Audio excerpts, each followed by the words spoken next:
En el periodo que abarca de octubre a marzo, en el estado se registran descensos considerables de temperatura, que desencadena enfermedades del tracto respiratorio, entre ellas la influenza.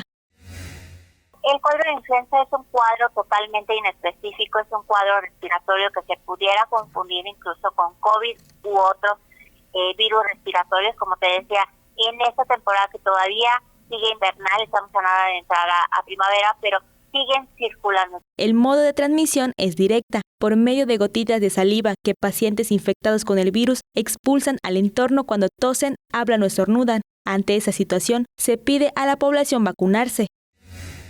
La vacunación es la mejor medida para disminuir el riesgo de enfermedad, pero sobre todo, hablando de influenza, para evitar un caso grave, ¿no? Un caso que amerite hospitalización, a veces terapia intensiva o incluso pudiera morir por este virus, ¿no? Teniendo pues una vacuna que es segura, efectiva. La especialista pidió vacunar a niños menores de 5 años, adultos mayores de 60, mujeres embarazadas y quienes padecen enfermedades crónicas. La vacunación es gratuita en los centros de salud y debe realizarse una vez cada temporada invernal, de modo que en este mes toca la primera aplicación del año.